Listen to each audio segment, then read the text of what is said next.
Olá, meu amigo e minha amiga. Sejam bem-vindos ao nosso Portal do José. Hoje trazendo cenas muito interessantes e, ao mesmo tempo, fundamentais, porque elas nos ajudam a esclarecer uma série de situações da nossa realidade e nos ajudam também a desmascarar uma série de criaturas que fizeram e ainda fazem parte de um Morcrim que antes esteve à frente do governo brasileiro e agora continua atuando aqui nas redes sociais, tentando minar as nossas instituições, desacreditar o nosso país exteriormente e, sobretudo, intoxicando uma parcela considerável da sociedade brasileira para, no final de tudo, tentarem escapar da cadeia junto com seu líder, o inelegível. Só que eles não conseguirão, porque eles terão às suas frentes muitas pessoas como nós, jogando luzes sobre esses vampiros. Vou conversar com vocês também sobre os assuntos muito importantes e emblemáticos desse dia 13 de fevereiro. Antes de mais nada, quero convidar você que está chegando agora ao nosso portal, ainda não é inscrito,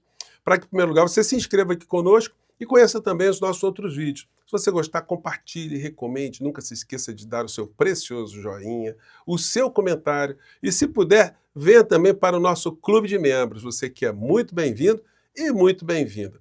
Gente, começando aqui com o assunto que nós estamos acompanhando nesse dia emblemático. Júri popular da morte de tesoureiro do PT. Réu diz que não foi a festa da vítima nem para brigar, nem para matar. Gente, os covardes, eles dificilmente eles chegam e assumem, né, a sua covardia. A criatura aqui que causou essa desgraça numa família toda, aliás, em várias famílias, ele devia, pelo menos, se ele tivesse um pingo de dignidade, ser honesto no seu depoimento, no que motivou o crime, o que estava acontecendo na vida dele, quais foram os vírus ideológicos que o contaminaram para que ele tivesse esse comportamento odiento que acarretou a morte de uma pessoa. Ele não vai conseguir escapar. Eu tenho até uma curiosidade que a gente não vai conseguir esclarecer, porque antigamente você tinha os votos dos jurados que eram contabilizados e eram mostrados para a sociedade. Você tinha um veredito ali, podia ser 4-3, 5-2, 6-1 ou 7-0. Eu tenho a impressão que o julgamento determinaria uma condenação por 7 votos a 0 se os votos fossem abertos. Mas nós só saberemos do veredito ao final. E saberemos também do volume da pena, as qualificadoras de tudo que aconteceu ali no desenlace, né, desse julgamento. Nós não temos a imprensa documentando ali, transmitindo, não pode ter registros assim, mas os repórteres estão lá, estão transmitindo para a sociedade o que está acontecendo. Ele alegou anteriormente que tinha tido uma amnésia, que não estava se lembrando de nada, mas resolveu responder as perguntas da sua defesa, uma jogadinha ensaiada, e também do corpo de jurados. Só que o corpo de jurados pergunta, cada jurado pergunta porque está com uma desconfiança, tem um ponto que está querendo esclarecer. Se o cara não responde, é quase uma confissão de culpa, numa situação absolutamente indefensável, porque todo mundo viu a dinâmica do crime, do que aconteceu. E a motivação, que devia ser mais exposta para a sociedade, como grande exemplo do que aconteceu aqui no nosso país, para que isso nunca mais se repita. E as consequências para essas pessoas. Bom, em dado momento, quando ele foi perguntado lá sobre a motivação do crime, a dinâmica do dia, vejam só a situação.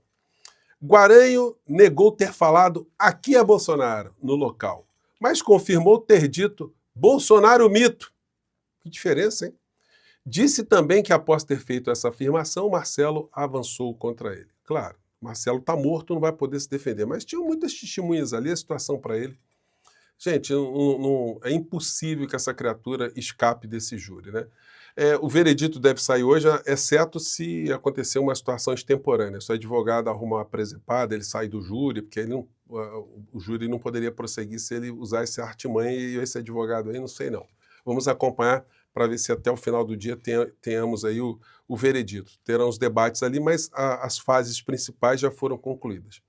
Bom, final do dia a gente deve saber o que aconteceu. Vamos agora aos outros assuntos, torcendo aqui, né, para que a justiça seja feita.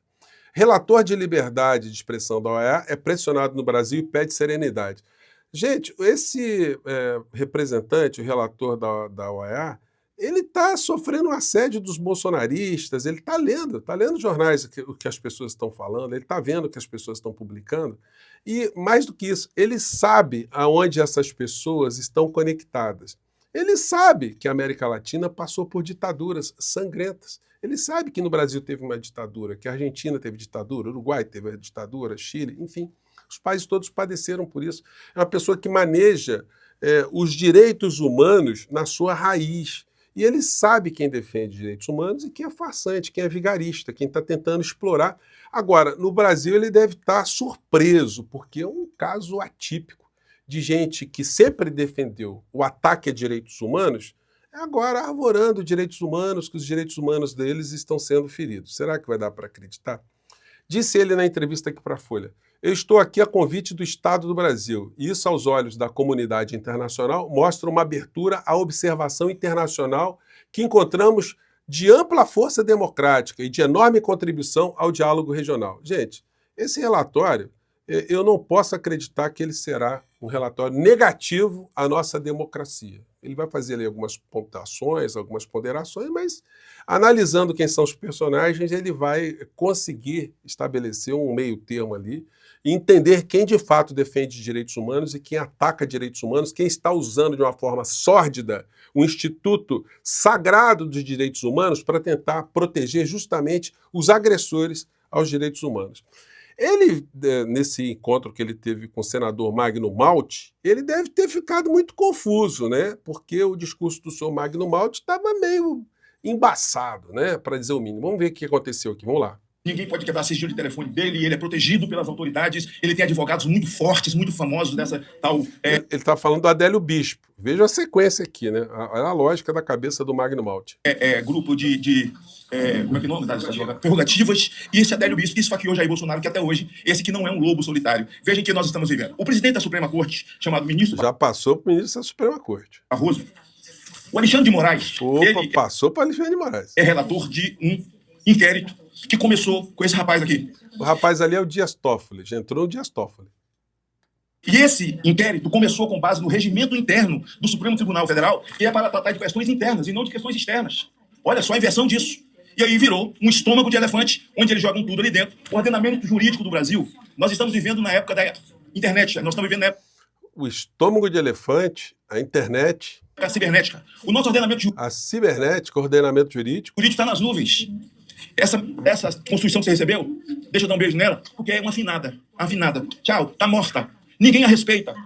Beijou a defunta. Beijou a defunta e o relator ali da OEA deve ter falado, o negócio está complicado, né? Fazer aqui um corte, a gente vai voltar aqui a essa comissão. Por quê? Elon Musk diz que o Deep State dos Estados Unidos financiou a eleição de Lula contra Bolsonaro. Sem evidências em tom conspiracionista, a declaração de bilionário e assessor do governo Trump foi feita em rede social X, em resposta a senador republicano que se reuniu com Eduardo Bolsonaro. E o Dudu Bananinha fez uma publicação no seu Instagram. Vou pegar aqui só o finalzinho da publicação do áudio dele aqui. Vamos ver que a gente vai comentar em cima. Ele está achando que nós vamos ter uma intervenção aqui no nosso país, né? A conferir. A gente já viu que eles tiveram muita parceria com o TSE, e isso tudo foi feito não para combater a desinformação, como eles supostamente alegavam, mas sim para reverter a ordem política brasileira, favorecendo na eleição o retorno de uma pessoa condenada por corrupção e lavagem de capitais, como Lula da Silva. Então, estejam atentos, saibam que aqui nós temos contato com pessoas muito influentes, com muito poder, sérias, honestas e que querem salvar também a América Latina das garras do comunismo. Deus nos proteja nessa missão. Salvar o nosso país das garras do comunismo. O Dudu Bananinha, ele devia montar um layout que é o seguinte, vamos até dar essa sugestão para ele. Ele usar essa camiseta do Ustra Vive, com bonezinho, vamos fazer a América grande novamente. Aliás, todo mundo que está conversando aí com o emissário da OEA, que fala de direitos humanos, deveria estar vestido a caráter. Todo mundo com a camisa do Ustra Vive. Essa senhora aqui com a metralhadora, uma camisa aqui com a mão do Lula, né? Porque não tem como dizer que não é. Toda cravejada de tiros, com essa tiarinha dela muito sinistrinha. O senhor Nicolas Ferreira e seu vereadorzinho também que ele elegeu, também com metralhadora. Todo mundo aí defensor de direitos humanos. Olha esse aqui, ó. O Jordi, deputado Jordi, com o Bolsonaro ao fundo e com o brilhante Ustra no peito. Todos os defensores de direitos humanos, parecem até aqueles que foram julgados no tribunal de Nuremberg. Tudo santinho, foram enforcados injustamente.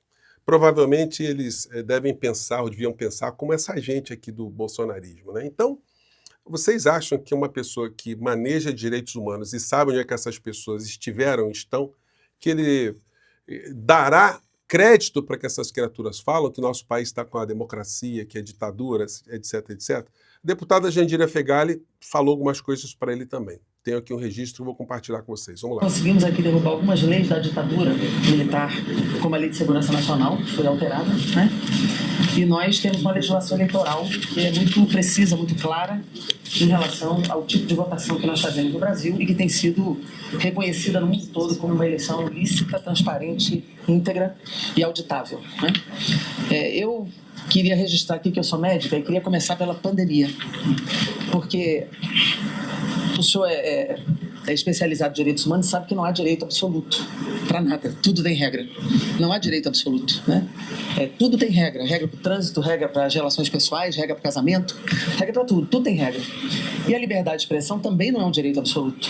Eu não posso usar a tribuna da Câmara, por exemplo, para fazer uma fala racista, porque isso no Brasil é crime.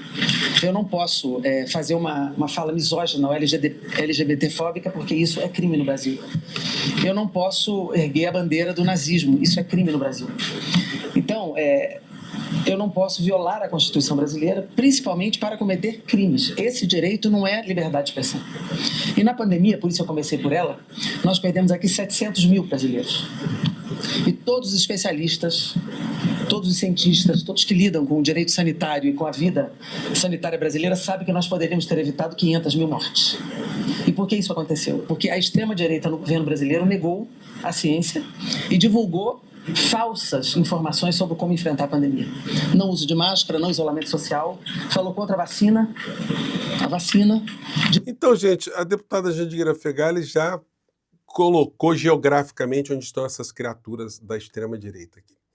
E tem mais, ela lembrou que foram feitas 3 representações à Comissão Interamericana de Direitos Humanos ao tempo da pandemia e que eles não vieram aqui, que ela está achando oportuna eles estarem vindo agora, porque vão escutar tudo de uma vez só, né?